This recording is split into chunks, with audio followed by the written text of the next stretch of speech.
And welcome back to the Constitutionals Podcast. I'm your host, Chad White. If you didn't know, this is the premier podcast for the website, simplescomedy.com. Like I just said, it's a website. Go there, turning myself up in the in the links, and now realizing that I set the microphone way too low. And here it comes up. Adjusting it, narrating everything I do so that people understand that this show gets as much love as it possibly should. And here we are. Let me see one thing. Okay, yeah, just had to make sure. Welcome back to the Constitution Podcast. This is episode 156 of the show. Still as loose as ever. Still as good as ever. We are here on last Thursday in April, recording a show that should not exist. and you know what? So far, I'd say we're doing pretty gosh darn well. Listen, let me pull up a timer because I obviously don't have a timer set up or a stopwatch. There we go. Here we go for this segment. I don't have anything in here that really needs to be done. And yet here we are recording yet another show. We're in month 3 of this coronavirus pandemic. And so far, it is still going. We got Georgia is coming loose in this lockdown. Atlanta has gotten a lot more packed. People are out. Truly, I can't lie. I was out this past Saturday hanging out in the park with my friend who just moved here and his roommate. And we were hanging out in the park. And we hung out all afternoon. And then I got home at like 1:36, and I woke up on Sunday and I went immediately because I had to walk home. And it's not that far, but I did have to take a lot of public stuff. And I got home and I woke up around 9 o'clock on Sunday and I went, oh my God, why did I do that? That is the dumbest thing I could possibly do, is to hang out with a bunch of people. And then the park was packed, is to hang out with a bunch of people, hang out with these other people, to be in a group. And to touch people's dogs and to pet people's dogs, and just to be around these people. And I felt like I thought I could die. I could get this coronavirus. I could pass away. Of course, nobody would know because I don't text people, and B, I live alone, so it'd probably be like 2 weeks before anybody. I could die in 2 weeks. And then it would be another 2 weeks before anybody found me. Sad but true. All right, let's get started. I have a lot of stuff to talk about. First up is, this one's coming from Variety. It's talking about how written by Brian Steinberg. I don't know why I introduced it in the weirdest way possible. It is Trevor Noah's Daily Show will expand to 45 minutes. So there has been, ever since the Colbert ended his Colbert show, and I feel like I'm bending over to lean into the mic, and you shouldn't bend over to do anything unless you're at the club and you're dancing with somebody. You bend over, touch your toes. Bend over to the front, touch your toes, like the song says. And so ever since Colbert left the Colbert Show, which I believe was in 2000. He went from 2006 to 2011, maybe? Let's see. Colbert Report. That was 2005, 2014. I was way off. It feels just like 2 years ago when he started getting good at the CBS show, The Late Show. So he left. And Comedy Central, obviously, that's a good time slot to be behind, even when Trevor Noah, when the little white liberals weren't enjoying Trevor Noah after Jon Stewart left, and they weren't. Then it became apparent that there's got to be something has to fill that spot. And so Comedy Central has tried for years to do that. They did it with the Nightly Show, which they canceled after 9 months, right before the election. They did it with David Spade's show, Lights Out, which was canceled. I like David Spade. He's a very funny guy. It's a show called Rules of Engagement that he starred on with Patrick Warburton and Oliver Hudson, Bianca Kalick, and Megan Price, I believe that's her name is. and truly one of my favorite sitcoms. It's so funny. It should not have existed because it was not it was on CBS. It should have been canceled so many times, and it didn't get canceled until it got 100 episodes. That's what should have happened to Happy Endings. Anyway, you get me started on Happy Endings, I'll talk for an hour on Happy Endings because I love that show. So they've been trying to, and then they tried it with the President Show, which thank God didn't last longer than however long it lasted. And then they tried it with Jordan Klepper's show, and but that was during an era of time in 2017 when the Jordan Klepper show. Let's see, Jordan Klepper show. That show aired and is called The Opposition. And that show aired for maybe, I won't even say a year, 2017. And it had one season, 2017 through 2018. So he did have one season with 149 episodes. And they treated it like it was the Daily Show. They treated it was basically a new age version, a new version of the Colbert Report, where we had this Alex Jones composite, just like Colbert was a composite of a Fox News host, and he was doing the now contemporary Alex Jones things. If you don't know who Alex Jones is, you're stupid. Just read the news. He's a very bad and racist man. But that show didn't really strike a chord with the audience because we have a president of the United States who is, what is that noise? Oh, you know what? It might be Mission Impossible. I don't know if you heard that. There was a noise that came across the mic. I did leave Mission Impossible 4 on in the other room. It's on FX, and I said, I love this movie. And I sat down, I watched it for a little bit, and I said, all right, time to record the show. I love Mission Impossible. So good. Mission Impossible Fallout is one of my favorite movies of all time. It is one of the best movies ever. I've seen it so many times. That and La La Land, and truly amazing how many times I've seen those movies. And the Simpsons movie, which is crazy. crazy amount of times. Anyway. So that show didn't strike a chord. But now the Daily Show is going to be extended, especially, this is very important of being in coronavirus quarantine time. The Daily Show is going to be extended, and after they canceled Lights Out with David Spade, Daily Show is going to be extended about 15 minutes to 11:45. Then, after that time period, they're going to fill it with South Park and other shows. Late night is really being stretched to, I was going to say thin, but that doesn't make sense. And then, because it's not being stretched thin. And then I was going to say stretched to a T, but that doesn't make sense. Any Hoosers. Late night is really working around this coronavirus because I think every show, and I have this theory. Every show is basically on, with the exception of Hassan Minaj's show on Netflix. I have this theory. Lily Singh's show, Little Late with Lily Singh, has been airing new episodes for, I don't know, the past 2 months. Where have we been for the past 2 months? We've all been locked down. Conan, Colbert, Kimmel, Fallon, Myers, and even Corden.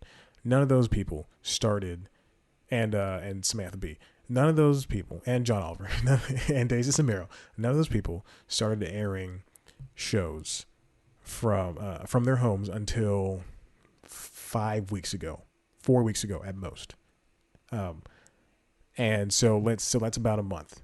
All right, a month and a little over a month. Lily Singh's show is still airing new episodes from the studio with an audience.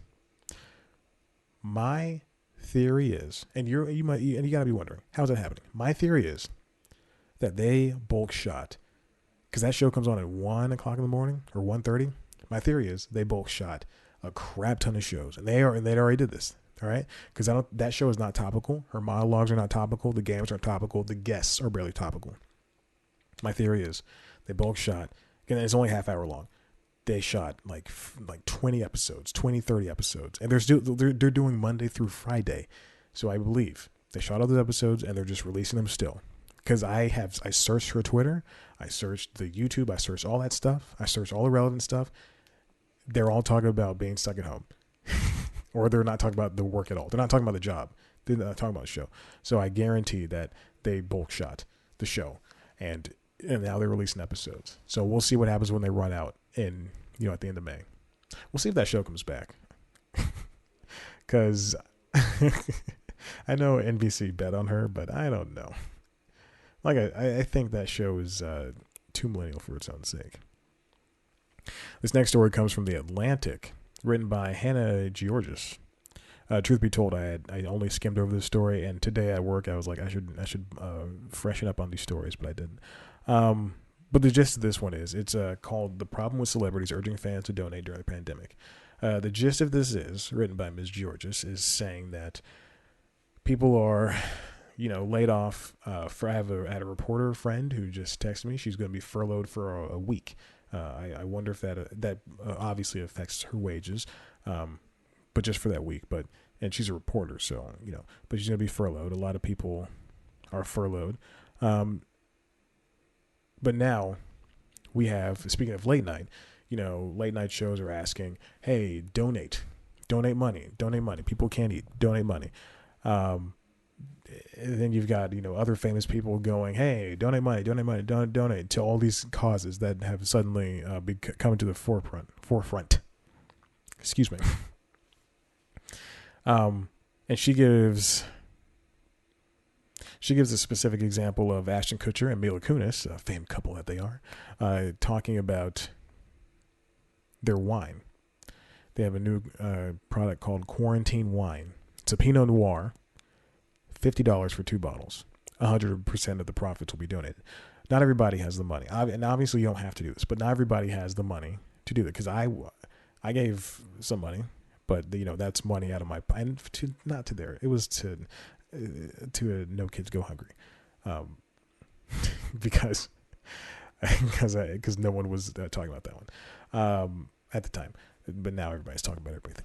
But now these mega rich people are talking about, hey, give money here. You have to give money here, and it's kind of difficult because not everybody can do that at this time, especially if you have lost wages, especially if you don't have the money to give.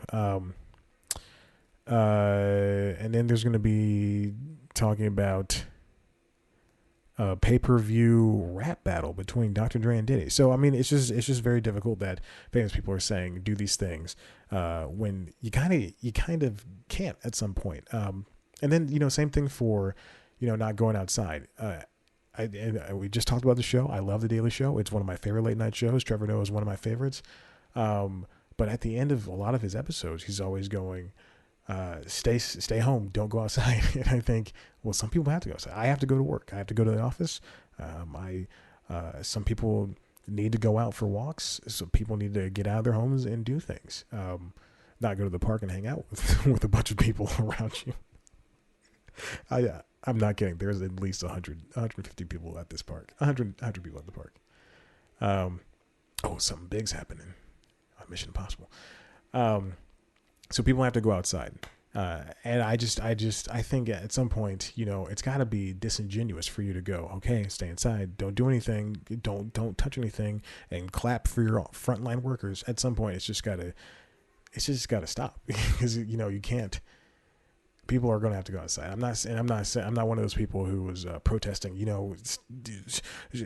Stay-at-home orders are bull crap. Like, no, that's insane.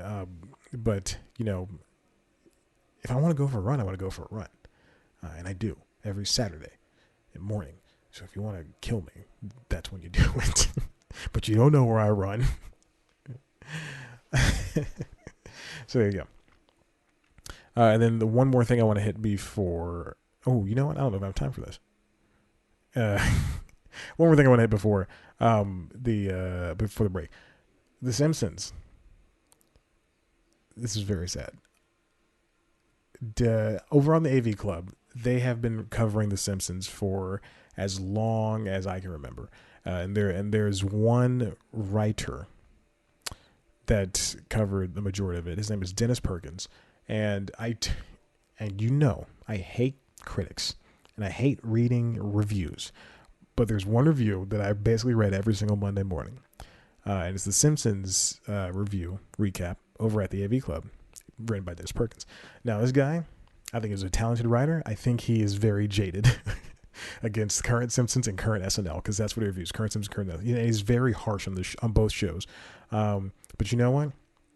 I respect him because he's a talented writer, and over the past couple of weeks, I just like kind of tapered. Well, not a couple of weeks because they haven't aired for a couple of weeks. A couple of months. I've just kind of tapered off reading his reviews because I said I just don't need that kind of negativity in my life.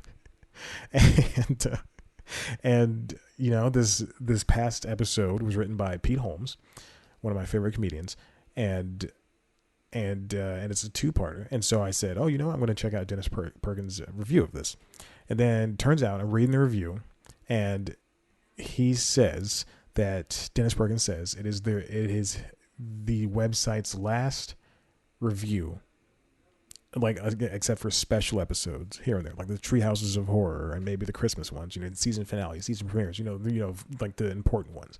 And so now it sucks that AV Club they said the readership has gotten too low, and maybe the parent company has something to do with it. The parent company is Geo Media, and they suck.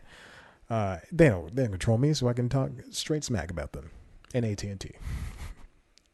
Because I just got another job denial from Warner Media, who is owned by AT&T, which is owned by AT&T.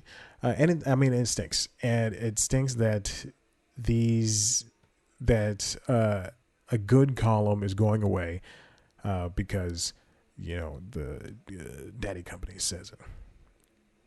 And The Simpsons is still relevant. They still get decent views and all that stuff. All right. Well, listen, we're going to take a break. And we come back. We have more stuff to talk about. All right. We're coming back in 3, 2, 1. And we're back. I didn't do anything important. I just got up, I turned the camera back on, and just did this. All right, let's get back into the second half of this episode. Listen, we're going to talk more about The Simpsons. I don't care if you like The Simpsons or not, but we're going to talk more about them. This comes from The Hollywood Reporter, written by Eric Gardner. Eric with a Q. Don't like that. Use a C. Maybe a K if you need it. Eric, you tramp. Or if you're, I don't want to say anything. Eric, you are a nice person. Fox says discovery about Simpsons composer culminated in firing. So you probably won't know this. About 3 years ago, The Simpsons, at this point, 27 years old, had fired, or maybe 28. They're in 31 right now, so 28 years old. Fired Alf Clausen, who has been a longtime composer of The Simpsons. So if you listen to the music of The Simpsons, you'll notice that it had, much like if you like Family Guy, they had big orchestral soundtracks, and it was big music. He was fired, and he was to be replaced with, because orchestras cost money, you have to use real instruments and all that stuff. He was to be replaced with what essentially would amount to is beat sequencers and ways to make the music digitally instead of using live bands and stuff. And so he was fired.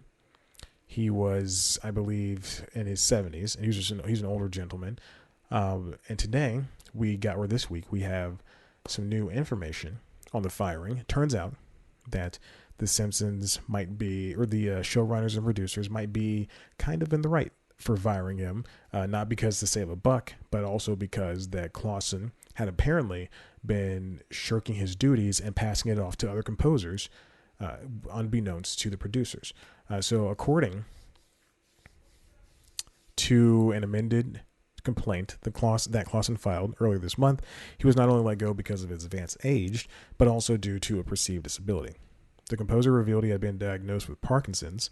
In the filing, Clausen also attacks Hans Zimmer, whose company replaced him on the show for creating Simpsons music, quote, inferior in quality, depth, range, and sound, yet stylistically similar in substance. Truth. All right, I'm going to say this once. I've watched the show from the very first episode, all the way up until this very last episode that aired this past Sunday. The past couple of years, if you have listened to the music, you do notice a difference. However, I would not say inferior. I would just say a little bit more lively, a little bit newer. At the time, The series considered replacing Clausen in 2011. Clausen's large live orchestra with synthesizers and computer-generated music. But Clausen held on to his job, which paid him about $12,000 an episode plus royalties. Then there's an episode that was a two-parter called The Great Fatsby, where it involved it was a Burns story with Homer involved a little bit, and it needed a rap soundtrack essentially. What happened was that in 2016, when they were working on the episode, Jim Beans, who's one of the producers from Fox's Empire, was called in to do some of the music, or all of the music, and do composer for the hour-long episode. And but Clausen still did much of the work, and then turns out producer James L. Brooks from The Simpsons, he did not like what he was hearing. Same goes for Richard Sakai, who's been a longtime producer of The Simpsons. He says that Brooks questioned whether Clausen was the right person to prepare rap music and questioned his work more generally. This is when Sakai learned that Clausen had been passing off his work to his son, Scott Clausen, and he believed his unauthorized delegation was unacceptable. He called in Al Jean, showrunner Al Jean, and told him that Clausen had been delegating some composing work. He conveyed to me that he was surprised and disturbed as well. Then they all brought it up essentially to each other, and they discussed how Clausen was having others do his work, and then Sakai said we decided we can improve the music on the show by replacing him. And it gets kind of in the weeds there, but I mean, obviously you have to see it from both angles if you're going to be an impartial jury. But initially Clausen said years ago this was an age thing, and now in this suit he's saying, oh, age, disability, and all this stuff. And then the producers are just in the suit now. They never spoke about this. They just kind of said, hey, it was time, and now he's being replaced by Hans Zimmer. Maybe this is why Hans Zimmer stopped doing Star Wars movies. Isn't that true? I think he stopped doing Star Wars movies. I don't know. Or that's John Williams. Never mind. I don't know. Who does things anymore? It sucks that this had to happen like this. How long have we been going? But, I mean, I think, again, two heads about this. I don't really think anyone, I mean, who's at fault here? Because if he was passing off his work, I mean, I guess it could kind of be an age thing, because they got Hans Zimmer and his company, and they were just trying to save a buck. There were pay reductions around that same time, and around the same year that he was fired, because Fox was just like, take pay reductions, and they said okay, and the voice cast took pay reductions. So yeah. All right, and the last thing I want to talk about is Universal, NBC Universal, which is a movie company and corporate company, is having a little bit of a spat with AMC, American Movie Corporation. That's not true. That's not the name of AMC. Oh, there's a thing I wanted to look at called commercials during the pandemic. Let's take a quick look at that. Oh, this is from The Atlantic, written by Amanda Mull. It's talking about how companies like Burger King and Forever 21 and State Farm and Apple, just a bunch of companies have somehow made these, in the time that everybody was put in quarantine or stay-at-home orders, they've made these increasingly creepy commercials about staying at home and how this is like a quote-unquote new normal and all that stuff. And it's insane how they put these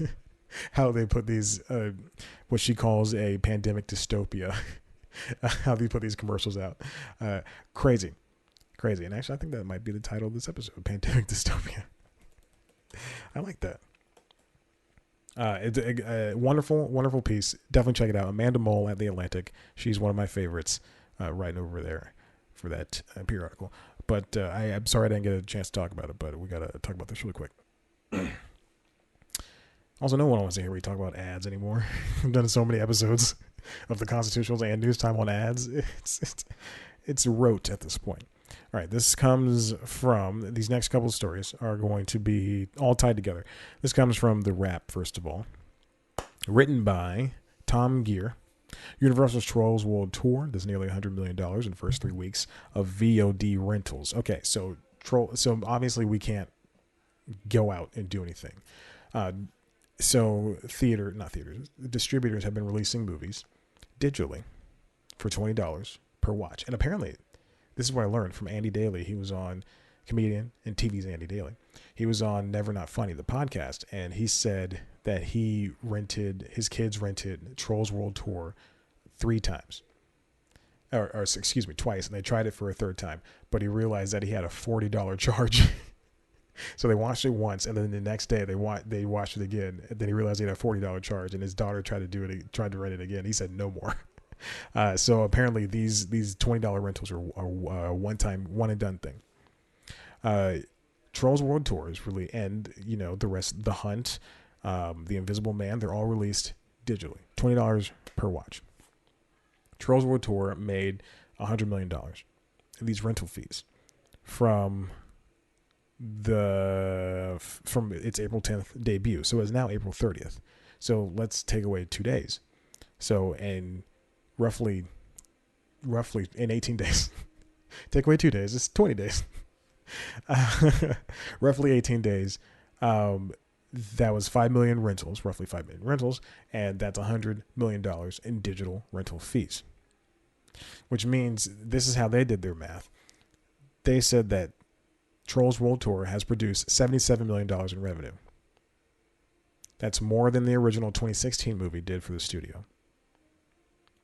The original had a budget of $125 million, and it only grossed $153.7 million domestically and $346.9 million worldwide. Trolls World Tour was apparently made for $90 million, which how did you take away and make? I don't understand. This movie looks bigger. Good. Amazing.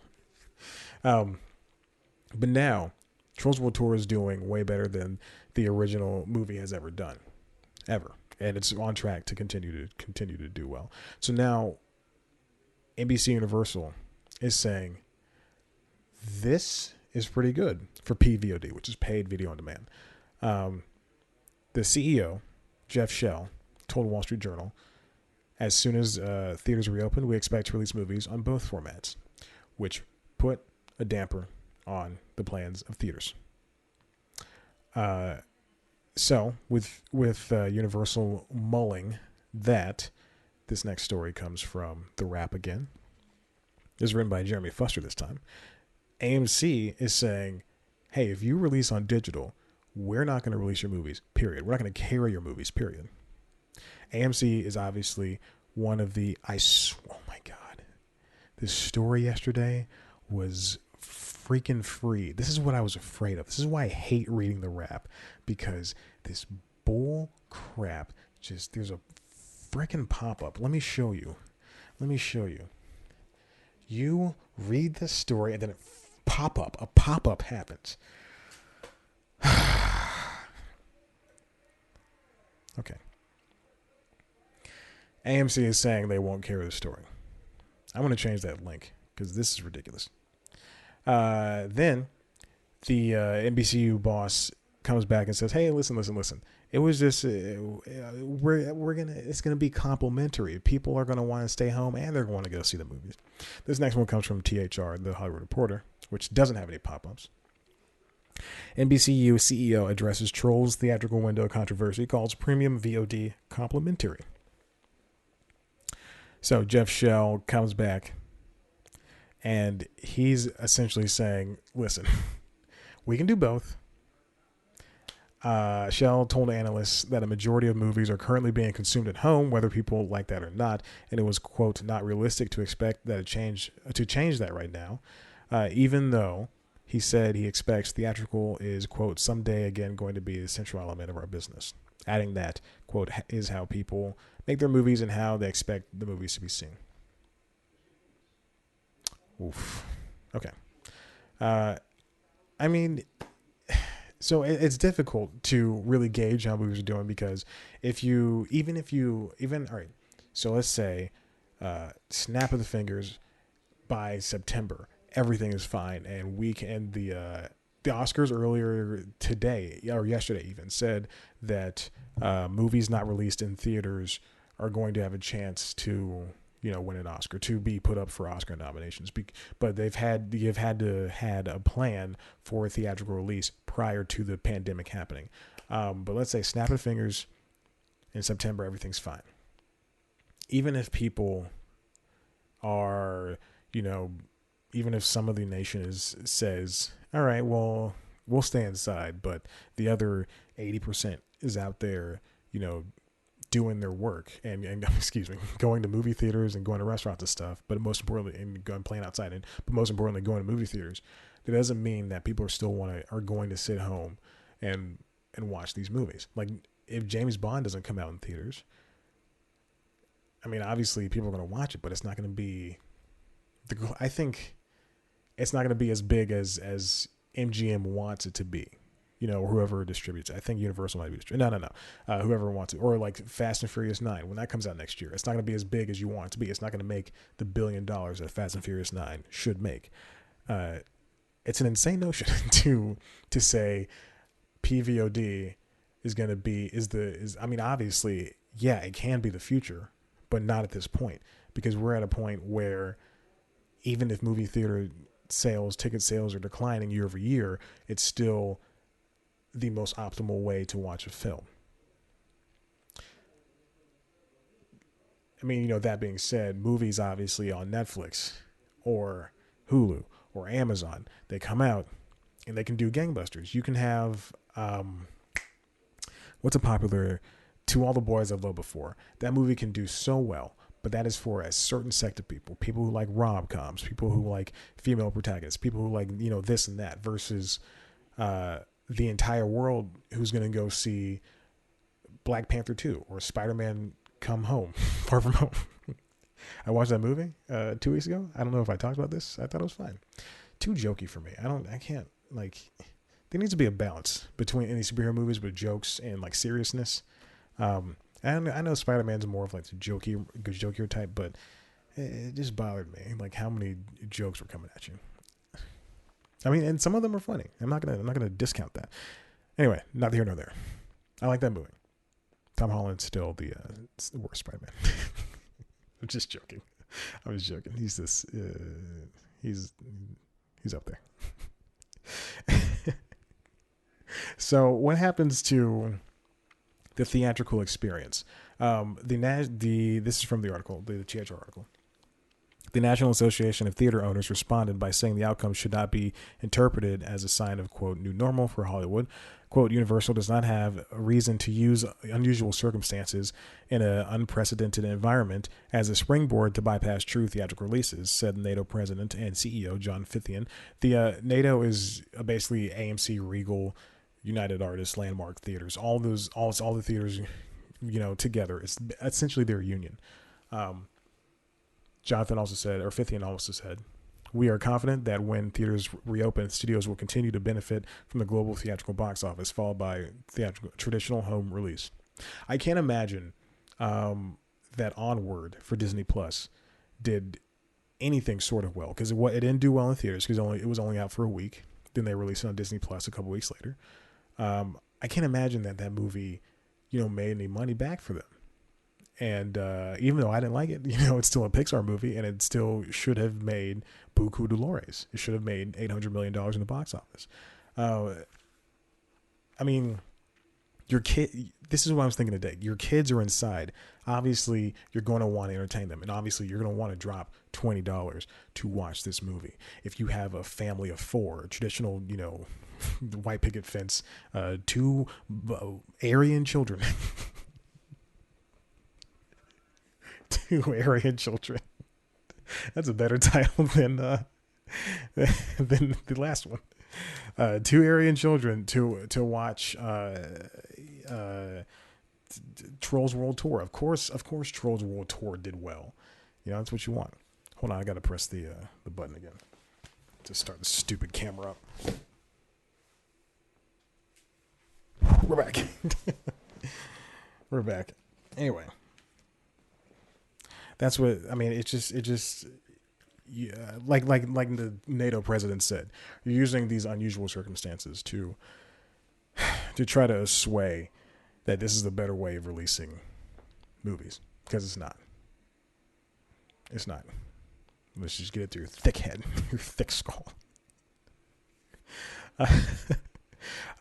You know what? Today is Thursday, and it is the Comcast earnings call for the first quarter of the year. I wonder how they did. Comcast owns NBCU, or NBC Universal owns Universal Comcast company. Comcast owns NBCU, I believe. Oh, and then they're talking about how Peacock is coming in July, and all Comcast customers will get Peacock if you have Comcast, I believe, the cable, I believe, I don't know, or the internet. And there's one more part to this. So they said it was complimentary. There's a column here on Variety, written by Rebecca Rubin and Brent Lang. Does anyone win in the AMC theaters fight with Universal Pictures? And it's not just AMC. I believe Regal jumped in to this as well. It is, so let's take a look at this from both perspectives, just like we did for the Alf Clausen Simpsons versus Simpsons thing. Simpsons producers thing. Movie theaters were already doing poorly. Like I said, ticket sales down year over year. Right. But in that sense, movies like a Disney movie, like a Marvel Endgame, Avengers Endgame, like an Avengers Endgame, do insanely well. And even if the last Star Wars, even if a movie theater isn't the only place to see it, people are still going to do that. Because right now during the pandemic, nobody's going to cram into your home. Like I think one of the issues is, besides the non-theatrical releases, I think that the companies are thinking that people are going to pirate the movie more easily, which is a huge worry, which I understand that one. But B, they're going to just throw parties and say, everybody come over, we can watch the new Jackass together, as if that's going to happen, which I don't think that will. But again, it would be smart. That's because that's how people do pay-per-view. The last boxing match I watched in pay-per-view, about 5-6 years ago, I had to pay $20, and I actually paid for another one of my friends. So I paid $40 to watch pay-per-view at a friend's house, and we watched the fight. We watched the match. It went from 10 to midnight, and then that was it. What was the return on investment on that? Nothing. So do they think that people are going to? I don't know. Are people going to have these parties anyway?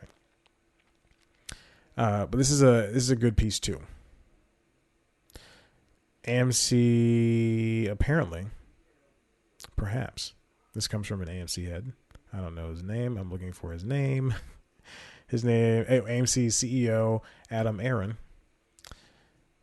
suggests that the AMC would cut ties with any studio, quote, contemplating a wholesale change to the status quo. This is kind of like how Khan, hold on, let me jump to Cineworld, the owner of Regal Entertainment, took a less radical stance, barring anything that threatens to disrupt the way movies traditionally arrive in theaters, but stopping short of a total ban of Universal titles. Yes. Anyway, this is kind of like how Cannes Film Festival was saying, years ago when Oakjaw was coming out, I believe in 2016 on Netflix, when Netflix was going to enter it into the competition, but they hadn't thought about they didn't want to put it in theaters. Cannes said it was a whole kerfuffle, and then Cannes eventually they recanted on that, and they said, okay, we'll accept this one, but next year. And then they changed the rules the next day. It has to be in theaters for, I believe, 17 weeks or some absurdly long amount of time for it to be considered to be considered to be put in the Cannes Film Festival. And that goes for every other film festival too, I believe, for most of them. My doctor keeps emailing me and it's all coronavirus updates and truly annoying. I think I'm getting a text. No, it's a coronavirus update. Who am I kidding? No one texts me. Some theater owners were rattled. This is from the piece on Variety, by what felt like a lack of solidarity from Universal at a time when their business is in a free fall and they're unable to generate any income. Roughly 150,000 cinema workers across the country have been furloughed or laid off, and many exhibitors are worried that they won't be to go back to making money anytime soon. They'll be able to go back to making money, which is true. The Arts Theater that is near me is owned by Landmark, which I thought it was locally owned, but thank God it's not, because that would have been sad if they couldn't come back. And all of the landmarks are closed, so all this theater is closed by me. And AMC, even though Georgia's governor said yes, we can open up, AMC is still closed, and it just it's tough. It was a hard hit industry, and I understand everything else is hit very hard. Tyson is talking about how they need to shut down plants because it's tough working in those conditions with all the meat around, and we're gonna have a meat shortage and all this stuff. And farmers and farms are destroying crops because they can't sell it all, or they can't give it all away to the companies. But in terms of the entertainment industry, I believe that movie theaters are hit the hardest. Music, if I was inclined, I could come into my office here and I can just, if I had the equipment, I could just poop out a song. I could, do the thing, and then that would be that. And then I could put it on Spotify and make the money. Well, not Spotify, but I could put together a record, make money, and then that'd be that. Late night, you can sit down with an iPhone and you can and Zoom record conversations, and then that can be your entire show. For movies, for cartoons, you can, The Simpsons, Family Guy, every cartoon that's ever going to come out, you can make that stuff at home. For movies, it's tough because you got a crew of 100 people and everyone's got to be in close contact with one another, and you can't do it from home. And if you try, you look foolish. But then that bleeds into who's distributing this and who's doing what, like who's showing the movies. I mean, yeah, you can watch Netflix at home, but the experience is at AMC. It's at Regal, Cinemark, Landmark, all those places. So there you go. All right. I mean, nothing we can do about that. Very tough spot. You got to see where's Universal coming from. They're coming from a standpoint of, we have these movies, we can't just sit back, and we have the means of putting them out and praying people will pay for them. But then looking from the other end, AMC Regal, this is a huge part.